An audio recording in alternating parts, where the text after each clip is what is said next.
Stačila prechádzka v lese a dospievajúci chlapec musel zrazu bojovať o zrak. Vravel som si, nechcem oslepnúť, prosím, nech neoslepnem. Stavebný robotník zvádzal boj so smrtiacim parazitom, ktorý sa v ňom rozmnožoval 30 rokov. Bolo to pre mňa veľmi emotívne. Bála som sa, že ho stratím. A 8-ročné dievčatko sužoval nepríjemný organizmus, ktorý sa mu usídlil v tele.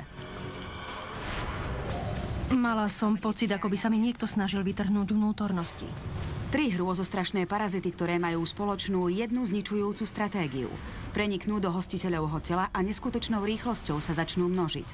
Sú všade okolo nás. Rozsievajú smrť a množia sa.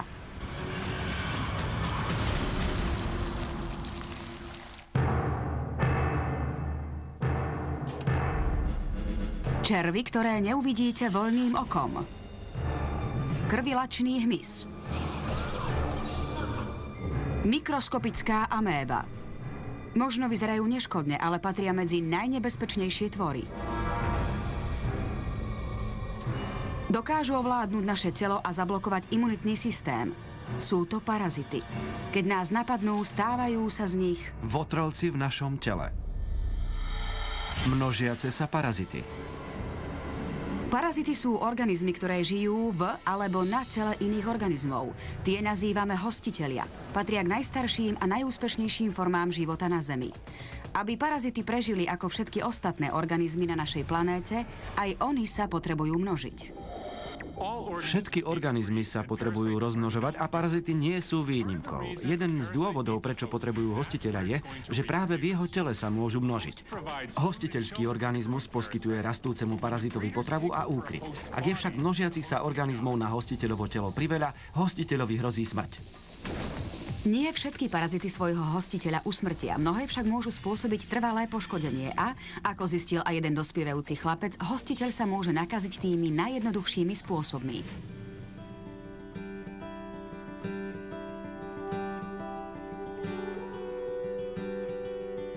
V roku 2005 bol Kenny Watson 16-ročný stredoškolák žijúci vo vidieckom mestečku Hardy v Arkansase.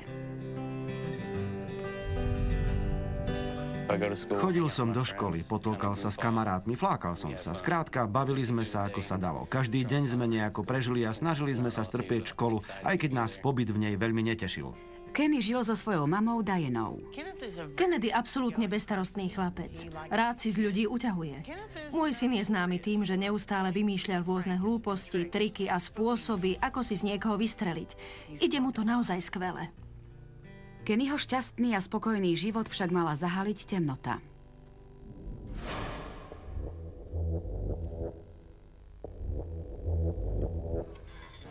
V jedno jesenné pondelkové ráno Diana vošla do Kennyho izby, aby ho zobudila do školy. Bol úplne obyčajný deň. Mama ma prišla zobudiť. Keď však Kenny otvoril oči, zistil, že niečo nie je v poriadku. Zobudil som sa, poobzeral som sa dookola a uvedomil som si, že nič nevidím. Keď sa o tomto probléme zmienil mame, nebola si istá, či mu má veriť. Kennedy je známy tým, že je skvelý herec. Už si zo mňa veľakrát vystrelil, takže predstieral, že je chorý a nemal by ísť do školy. Preto som naňho len pozerala a povedala som mu, s tým okom nič nemáš, vstávaj, doma nezostaneš. Povedala mi, že by som mal radšej pohnúť zadkom a ísť na zastávku, pretože do školy pôjdem. Autobusová zastávka nebola ďaleko od domu, no Kenny začal mať problémy už keď vyrazil. Stále som veľa nevidel, lepšie povedané dosť málo. Cesta je pomerne skalnatá, neustále som zakopával. Keď som došiel na zastávku, sadol som si a mával som si rukou pred tvárou. Nevidel som ani vlastnú ruku a to ma naozaj vydesilo.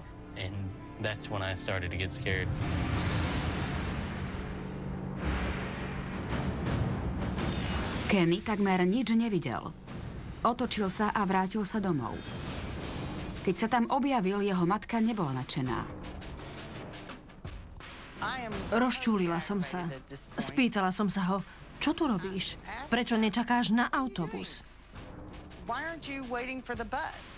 Veľmi rýchlo jej však začalo byť jasné, že s jej synom naozaj nie je niečo v poriadku. Keď som sa rozprával s mamou, vôbec som netušil, či sa jej pozerám do tváre. Videl som len jednu veľkú čiernu machuľu, ktorá všetko zacláňala. Vravel som si, nechcem oslepnúť, prosím, nech neoslepnem. A rozplakal som sa ako malé dieťa. Myslím, že vtedy mi začala veriť.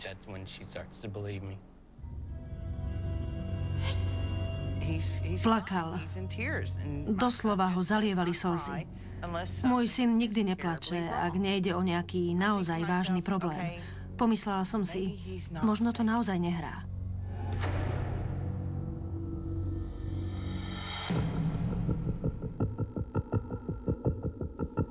Diana syna okamžite objednala k rodinnému optometrikovi doktorovi Jerrymu Ellisovi. O hodinu bol už Kenny v jeho ordinácii. Svietil mi do oka a požiadal ma, aby som sledoval jeho prst. Nedokázal som to, nevidel som ho. Zistil som, že nevidí vôbec nič, čím mu mávam pred očami a začal som o neho mať vážne obavy. Keď som mu pozrel očné pozadie, zbadal som niečo, čo som nikdy predtým nevidel. Kennyho oko bolo zaliate krvou. Bola 50% šanca, že na to oko navždy prestane vidieť.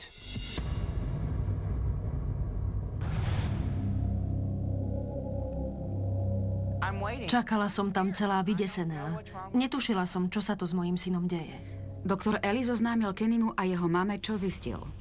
Prišiel lekár. Vyzeral ustarostene a bolo na ňom vidieť, že je to vážne.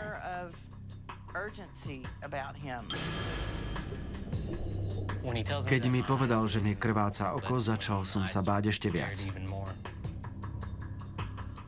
Povedal som jeho matke, že neviem, čo to zapričinilo, ale poznám jedného špecialistu na liečbu sietnice, ktorý má náležité vybavenie a kvalifikáciu, aby to zistil. Spýtal sa, ako rýchlo sa dokážete dostať do Memphisu. Mama na ňo pozrela a povedala, tak rýchlo, ako treba.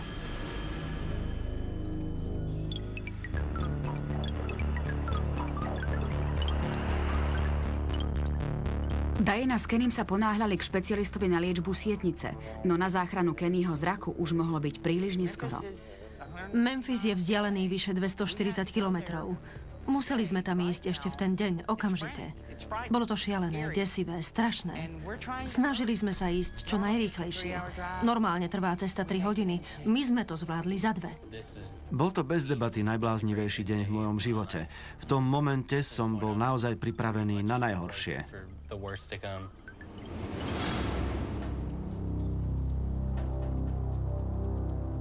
Kenny a Diana dorazili do Hamiltonovho očného inštitútu v Memphise. Vyhľadali špecialistu na liečbu sietnice doktora Steva Charlesa, ktorý už na nich čakal.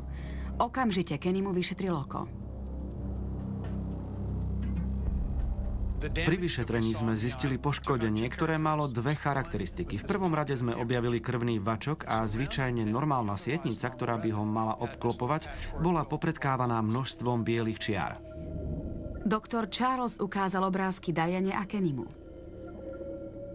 Keď som videla tie biele cestičky, ktoré mal po celom oku, zovrelo mi srdce. Vyzeralo to, ako by mi niečo lozilo po oku. Práve biele čiary boli indíciou, ktorú doktor Charles potreboval k vyriešeniu záhady. Stačí jeden pohľad a okamžite zistíte, o čo ide. Diagnóza znie očná myiáza. Myiáza je všeobecný termín označujúci všetky prípady, keď ľudské telo napadnú larvy múch. Môžu sa tam dostať cez otvorené rany, rôzne otvory na koži, alebo ich človek prehltne. Keď sa larvy dostanú do oka, následné ochorenie sa nazýva očná myiáza. V Kennyho oku žila larva muchy, požierala tkanivo sietnice a nechávala za sebou krvavé stopy. Ak by ju nezastavili, zožrala by mu celé oko.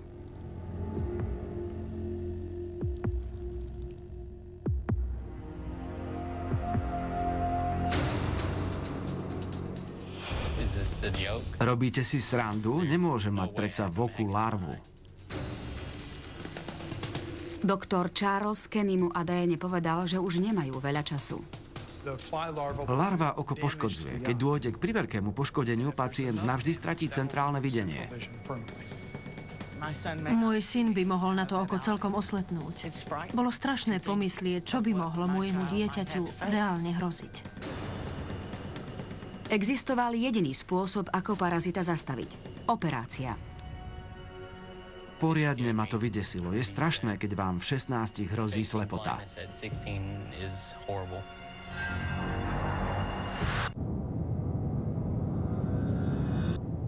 Votrelci v našom tele. 16-ročný Kenny Watson mal v oku živú larvu, ktorá mu začala požírať sietnicu. Hrozilo, že ak lekári rýchlo nezakročia, príde o oko. Existoval len jeden spôsob, ako parazita zastaviť. Operácia.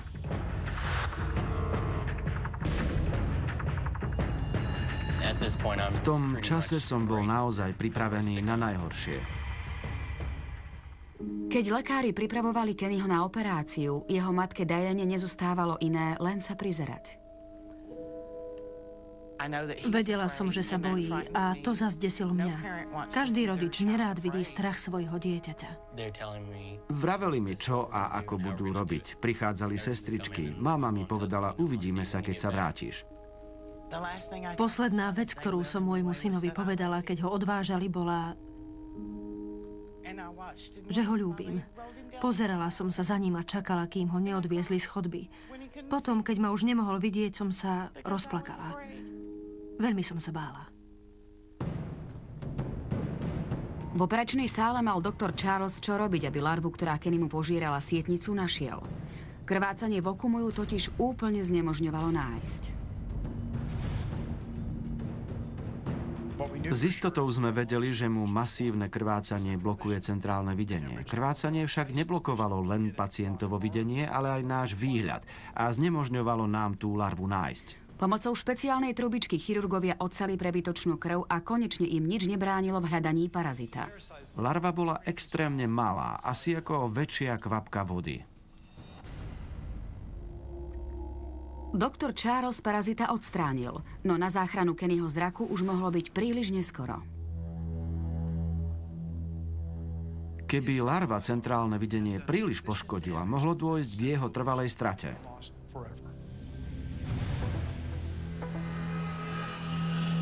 O akú časť zraku Kenny prišiel, však mohol ukázať len čas. Kenny sa prebral na izbe intenzívnej pooperačnej starostlivosti. Prebudil som sa, keď som už bol naspäť v izbe. Pozeral som na mamu. Keď som ho tam videla ležať, bledého a omotaného obväzmi, zasiahla ma celá neúprosná realita. Začal som si myslieť, že asi už nikdy nebudem vidieť. Možno je moja slepota trvalá a to bolo naozaj strašné. Zatiaľ, čo čakali, kým sa ukáže rozsah poškodenia zraku, lekári obrátili svoju pozornosť na to, ako sa larva do Kennyho oka vôbec dostala. Začali muchou.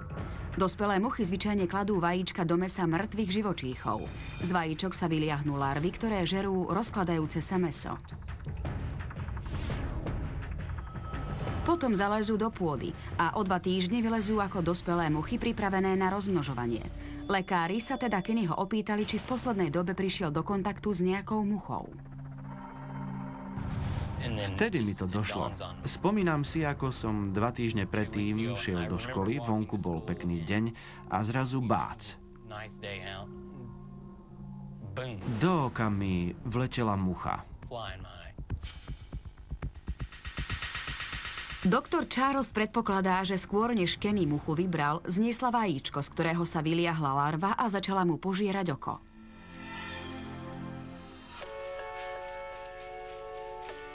V nemocnici doktor Charles Dianu so synom informoval o Kennyho stave.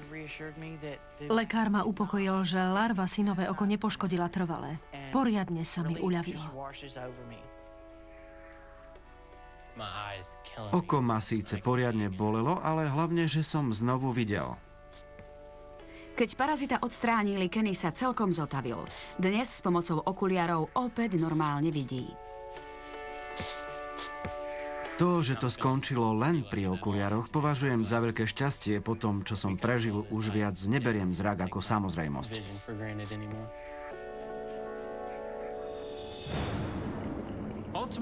Larva muchy by napokon v ľudskom oku zahynula, ale netuší to. Kým by zahynula, žrala by ďalej a rástla. Sú známe aj prípady, keď larvy napadli ľudské ucho a odtiaľ sa dostali do mozgu, kde požírali mozgové tkanivo. Takéto čosi môže mať smrteľné následky. Keď už parazity preniknú do organizmu hostiteľa, často sa nielen rozmnožujú, ale rozmnožujú sa rýchlo a v obrovských množstvách. Keď parazit využije ľudské telo na rozmnožovanie, môže to mať príšerné následky.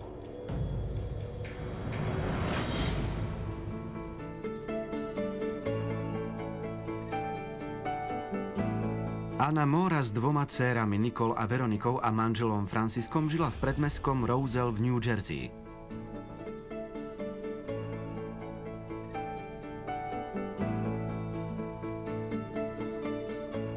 Ocko bol milujúcim rodičom a veľmi ťažko pracoval, aby nás uživil. Francisco bol nielen pracant, vedel byť aj veľmi vtipný, zábavný. Bol veľmi dobrým otcom. Štepil mi túžbu otvoriť sa svetu, každý deň si vychutnať všetko, čo mi život prinesie, chápete? Usilovne pracovať, ale nie príliš tvrdo. Skrátka, žiť život naplno.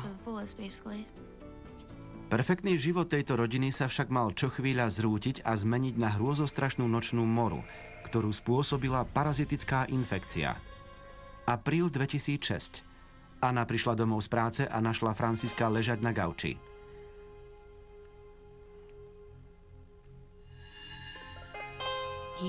Vyzeral trochu unavene, vyčerpane. Spýtala som sa ho, čo mu je. Francisco Anne povedal, že sa v práci začal cítiť zle.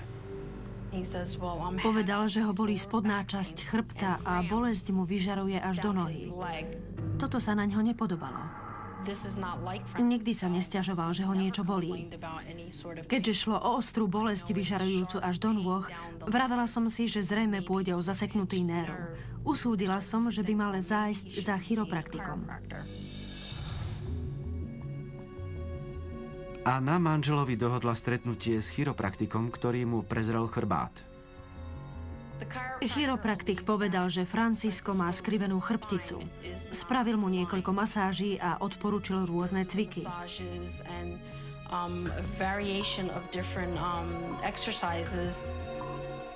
Ani po niekoľkých mesiacoch liečby však bolesť neustupovala. Vlastne zhoršovala sa. Bola som zmetená. Chodil k chiropraktikovi už tak dlho, že by to malo priniesť nejaké výsledky. Veľmi ma zaujímalo, čo sa to s jeho chrbtom deje.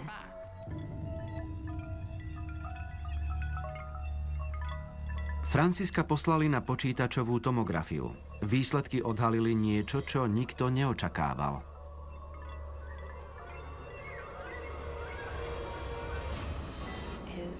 Chrbticu mal rovnú, ale v okolí panvovej oblasti sa nachádzala tmavá škvrna, veľká asi ako grapefruit. Napadlo mu to najhoršie. Predpokladal, že je to rakovina.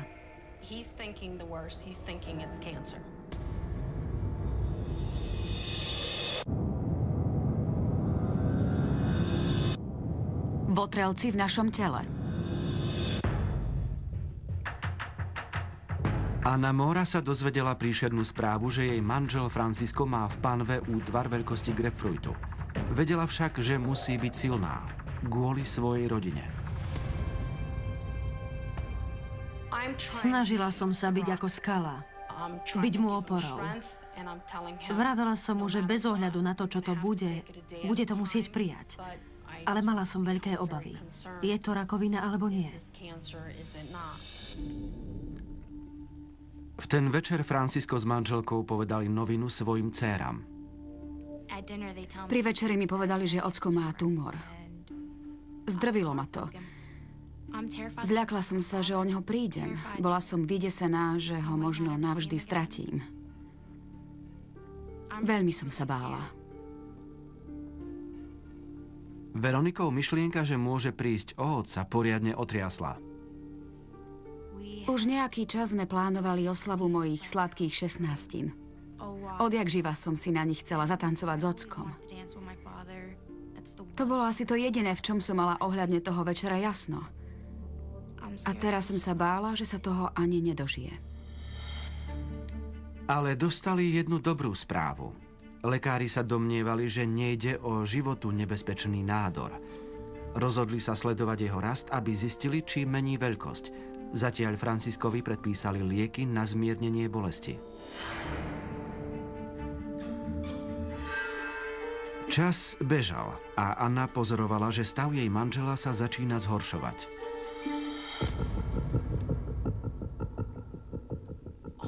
Doma to bolo vtedy veľmi stresujúce. Keď vám dospelý muž kričí od bolesti a nie je schopný sa pohnúť, je to naozaj strašné. Franciskovi robili problém aj tie najjednoduchšie veci vrátane chôdze. Nesmierne ma zarmucovalo, keď som videla, že muž, ktorý kedysi uniesol na svojich pleciach celý svet, teraz nebol schopný ani len kráčať. Bol v takom zlom stave, že už nedokázal ani chodiť. Bol na tom už tak zle, že som sa na to nedokázala pozerať. Chcelo sa mi utiecť do svojej izby a plakať. A aj som to veľakrát spravila. Nedokázala som sa pozerať, ako môj ocko strašne trpí.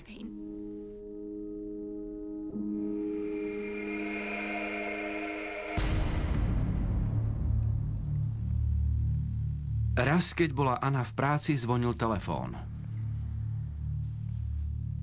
Francisco mi zavolal do práce. Keď som sa spýtala, čo sa deje, odpovedal, nedokážem ani ísť na záchod.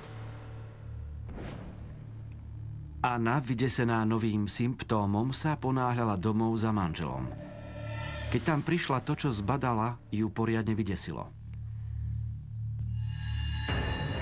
Francisco mal príšerné bolesti. Musela som ho prakticky preniesť do auta.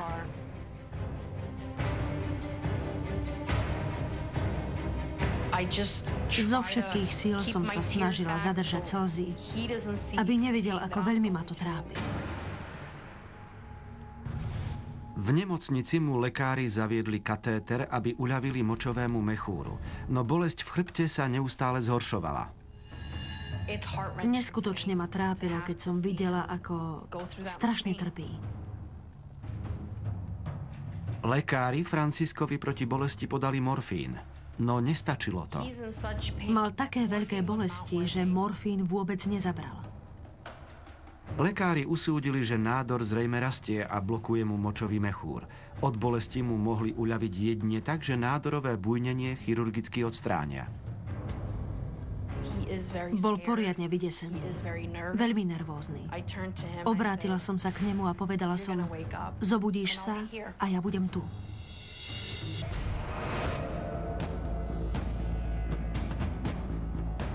V operačnej sále sa chirurgovia dostali do oblasti Franciskovej panvy.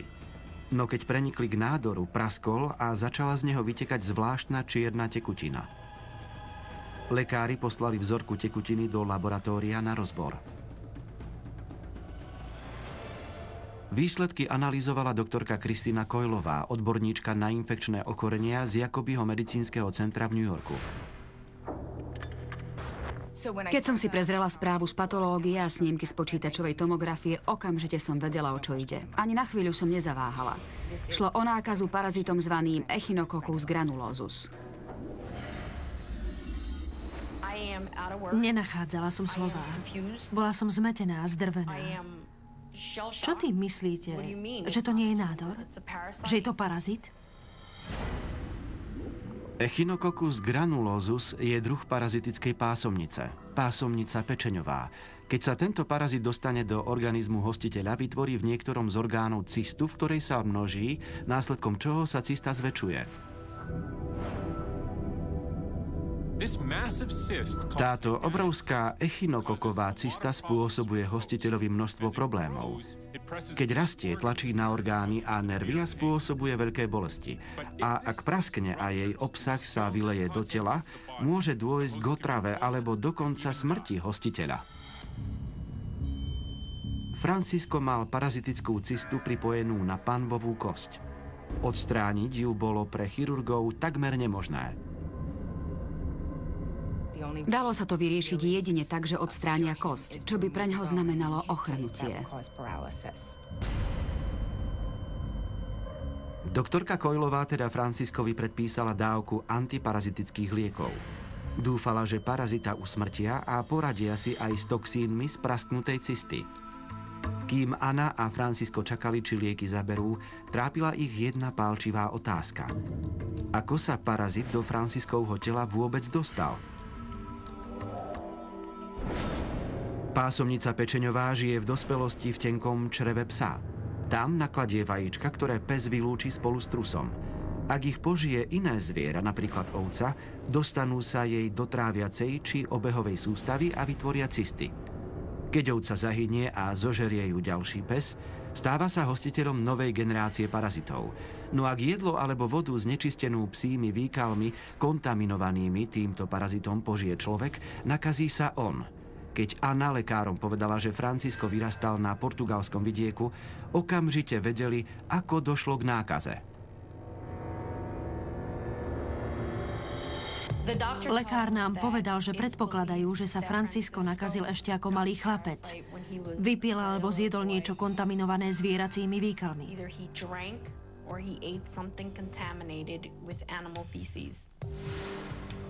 Mohol mať v sebe toho parazita 25 či 30 rokov. Od detstva. Francisco mal šťastie. Lieky začali zaberať. Cysta sa zmenšila, čo trochu uvoľnilo tlak, ktorý cítil. Dnes je na najlepšej ceste k uzdraveniu, no Anna vie, že musí na sebe ešte tvrdo pracovať, ak chce niekedy znovu chodiť. Začal chodiť na fyzikálnu terapiu, aby znovu zosilnil a posilnil si svaly na nohe. Hoci časť parazitov v ňom ešte žije, je na tom viditeľne lepšie.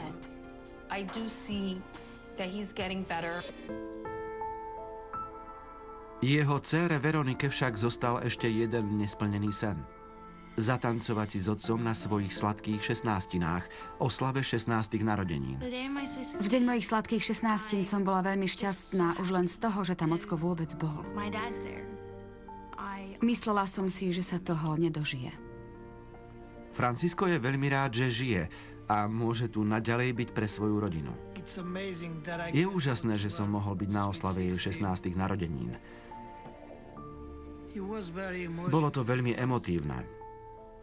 Neveril som, že sa toho dožijem. Keď som ho objala, rozplakala som sa. Plakal som. Ona tiež. Pre každého to bolo veľmi dojímavé. Veľa nechýbalo a bola by som o ocka prišla. Som na ňoho hrdá, že to vydržal. Je silnejší ako ten parazit. Parazit Echinococcus granulosus je druh pásomnice, ktorý žije na celom svete, ale najčastejšie sa vyskytuje vo vidieckých oblastiach s hojným výskytom psov a oviec.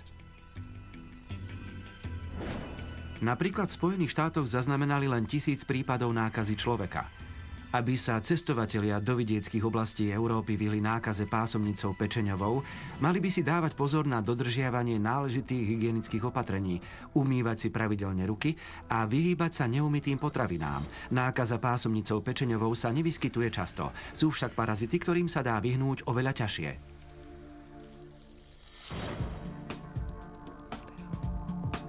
V roku 1995 chodila Stephanie Herringová na základnú školu a spolu s mamou Nancy žila vo vidieckom mestečku Perkiomenville v Pensylvánii. Stephanie bola typickým 9-ročným dievčatkom. Láskyplné dieťa s tichou povahou. Mala množstvo priateľov.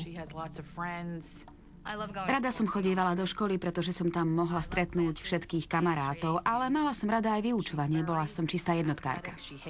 Milovala pohyb. Nerada sedela vo vnútri. No v jej aktívnom živote mal nastať rázny sek.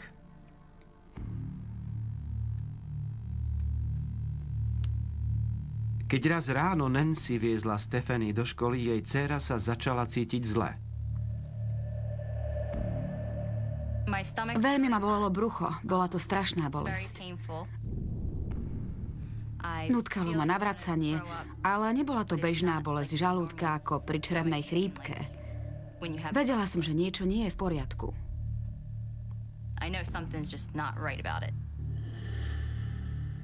Mala som pocit, ako by mi niekto trhal vnútornosti. Stephanie netušila, že práve začal jej boj so smrtiacím parazitickým votravcom. Votrelci v našom tele. 9-ročná Stephanie Herringová začala po ceste do školy cítiť neznesiteľné bolesti brucha.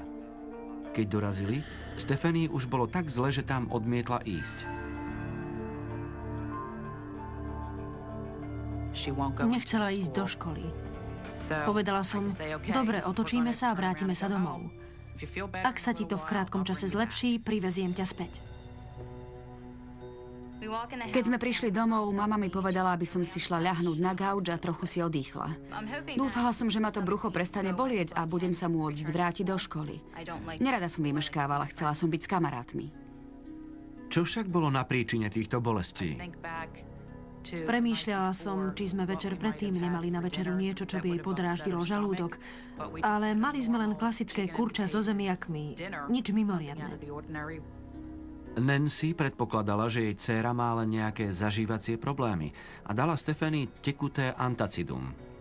Myslela som si, že liek zaberie a bude mi znovu dobre a do večera som ležala na gauči.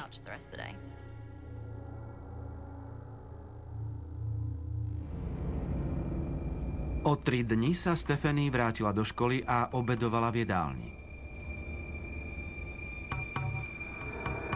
Keď som zjedla obed, znovu ma začalo bolieť brucho. Bola to príšerná bolesť a stále sa zväčšovala. Ako by mi niečo zvieralo vnútornosti, skrúcalo žalúdok. Začala som sa báť, čo so mnou je, veď prešli už 3 dni a stále mi bolo zle.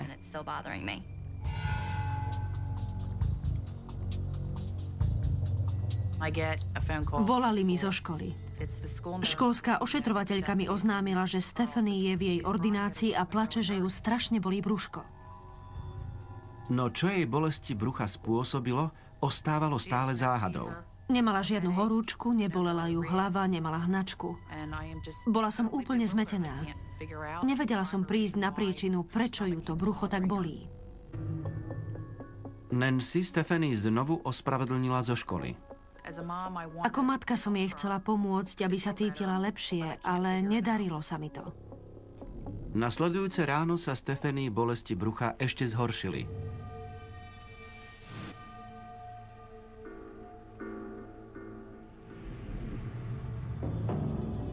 Vtedy som sa začala báť jesť. Mala som strach, že keď niečo zjem, znovu ma začne bolieť brucho.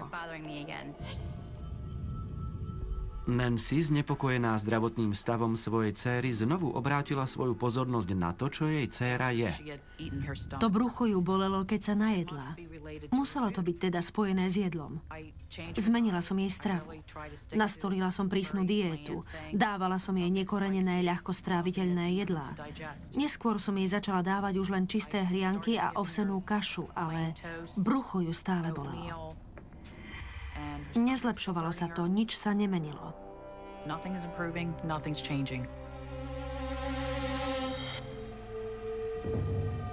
Po 2 týždňoch už mala Stephanie také veľké bolesti, že sa ani len nedokázala postaviť z postele. Tá bolesť začínala byť neznesiteľná. V tom čase som už ani nechcela vstávať z postele. Len som tam ležala a plakala. Vtedy som pochopila, že niečo naozaj nie je v poriadku. No jej mama Nancy stále verila, že Stephanie má len brušnú chrípku. Prosíkala ma, mami, vezmi ma k lekárke, prosím. Zavolala som pediatričke a objednala ju, ale predpokladala som, že tam prídeme a povie mi, že Stephanie je v poriadku.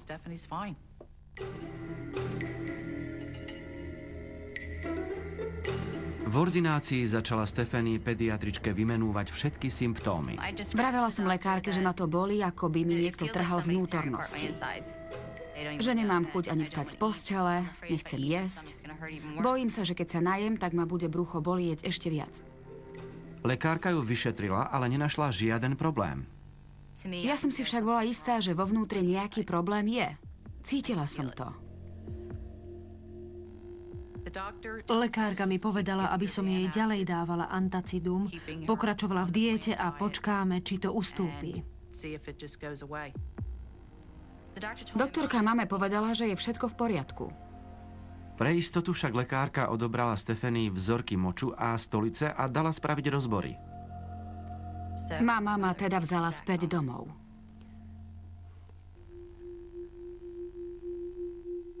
Keď sa o 2 dní Nancy chystala do práce, zazvonil telefón. Volali mi z ordinácie detskej lekárky, že našli niečo v stolici a mám Stephanie priviesť späť.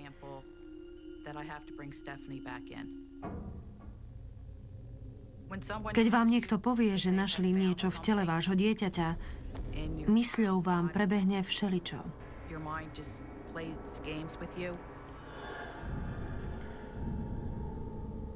Bála som sa toho najhoršieho.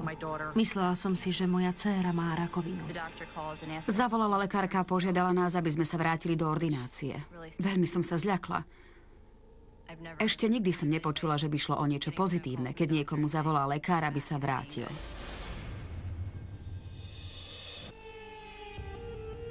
Lekári predpokladali, že sa im konečne podarilo diagnostikovať príčinu príšerných bolestí brucha Stephanie Herringovej. Stephaniina mama Nancy viezla dcéru do ordinácie, aby zistila, o čo ide. Bála som sa, že som veľmi, veľmi chorá a že mi nedokážu pomôcť.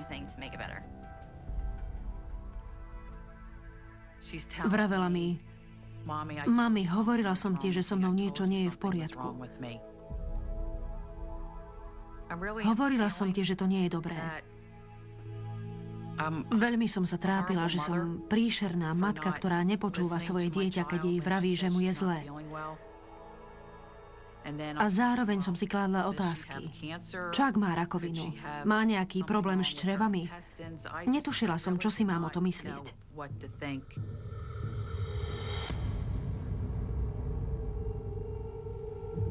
Stephanie a Nancy v lekárkynej ordinácii nervózne čakali na výsledky. Bola som vydesená. Bála som sa, čo nám doktorka oznámi. Lekárka vošla do ordinácie, pozrela na nás a povedala: Už viem, čo jej spôsobuje tie ťažkosti. Doktorka nám povedala, že mám črevovničku. Úplne ma to ohromilo. Vravela som si: a to je čo? Črevovnička alebo žardia je parazitický prvok, ktorý spôsobuje bolestivé ochorenie zvané žardióza. Žardióza je infekcia tenkého čreva spôsobená mikroorganizmom zvaným črevovnička detská. Keď črevovnička prenikne do tenkého čreva, začne tam požierať výživné látky. Imunitný systém tela sa začne brániť a bojovať s parazitom, čoho výsledkom sú bolestivé krče. Parazit sa však obranej reakcii tela vyhne, vytvorí nepreniknuteľnú cystu a takto chránený pred imunitným systémom hostiteľa sa rýchlo množí, až napokon zaplaví celú tráviacu sústavu hostiteľa. Najväčší problém pri nákaze črevovničkou je ten, že väčšina ľudí vôbec netuší, že ju má. Zvyčajne je táto choroba nesprávne diagnostikovaná ako syndróm dráždivého čreva. Bez určenia správnej diagnózy a náležitej liečby sa parazit v črevách neobmedzene šíri. Keď ho včas nezastavíte, môže spôsobiť také intenzívne hnačky, až dôjde k vážnej dehydratácii hostiteľa. U malých detí a starších ľudí môže vážna dehydratácia znamenať smrť. Keď sa Stephanie dozvedela, že v sebe nosí parazita, ohromilo ju to. Chcete povedať, že mám v sebe niečo živé? To ma úplne šokovalo. Nikdy v živote by mi nenapadlo, že má parazita. Bolo to ako nočná mora. Bola som ohromená, zmetená, zhnusená. Kládla som si otázku, čo sa so mnou bude diať. Budem musieť znášať následky do konca života? Črevovnička je obzvlášť nebezpečná, keď sa ňou nakazí malé dieťa. Lekárka Stephanie predpísala lieky, ktoré mali parazita usmrtiť.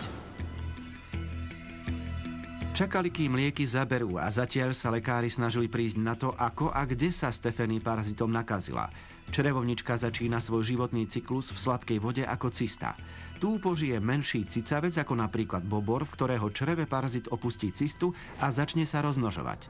Následne sa stolicou opäť dostáva do vody vo forme tisícov císt. Keď ich požije nový hostiteľ, cyklus parazitickej infekcie pokračuje.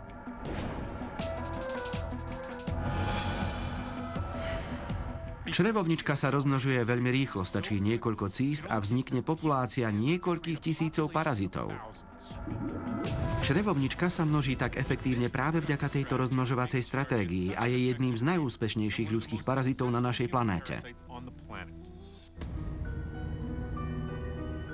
Pracovníci zdravotníckeho úradu sa Nancy opýtali, kde sa Stephanie mohla nakaziť. Povedali mi, že sa pravdepodobne napila kontaminovanej vody a pýtali sa ma, kde sa mohla v poslednej dobe dostať do kontaktu s takouto vodou. Stephanie okamžite napadlo, že zrejme pozná odpoveď. Napadlo mi jediné miesto, kde som to mohla nachytať. Potok za bejsbalovým ihriskom. Bola som tam s kamarátmi, hrali sme sa vo vode. Skúšali sme chytať ryby holými rukami. Som si celkom istá, že práve tam som sa nakazila.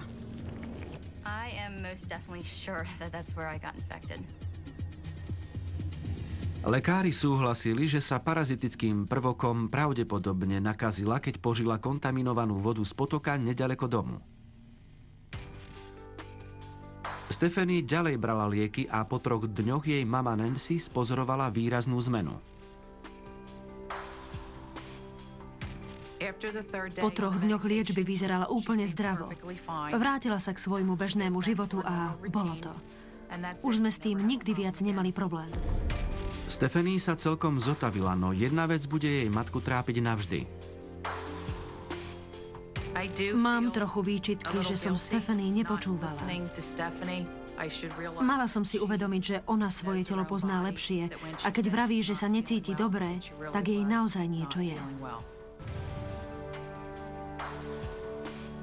Dnes je už Stephanie sama matkou. Chápem moju mamu. Dnes som aj ja matkou a viem, aké má človek občas pochybnosti, či sú jeho deti naozaj choré, alebo sa len snažia vyhnúť škole, pretože môj syn to robieva. Ráno sa zobudí a povie: Mami, bolí ma brúško, nemal by som ísť do školy. Myslím, že teraz, keď som sama mamou, ju oveľa viac chápem. Stephanie reálne zhodnotila aj svoj boj s črevovničkou. Každému sa môže stať, že dostane nejakého šialeného parazita alebo chorobu, hoci by ho nikdy nenapadlo, že ju môže chytiť aj pri bežných, každodenných aktivitách. V Spojených štátoch je črevovnička jedným z najčastejších parazitov, ktoré sa šíria vodou. Spôsobuje 25% gastrointestinálnych ochorení. Najlepší spôsob, ako sa vyhnúť infekcii, je vyhýbať sa pitiu neošetrenej vody, uistiť sa, že ovocie a zelenina sú umyté a dodržiavať pred jedlom náležité hygienické opatrenia. Ak sa však človek predsa len nakazí, existujú lieky, ktoré dokážu črevovničku usmrtiť skôr, než ona zabije svojho hostiteľa. Jeden z dôvodov, prečo parazit potrebuje hostiteľa, je, že sa v jeho tele môže rozmnožiť. Keď však prestane žrať a jeho cieľom sa stane množenie, veľmi ľahko sa môže stať, že parazity hostiteľa napokon zaplavia a usmrtia.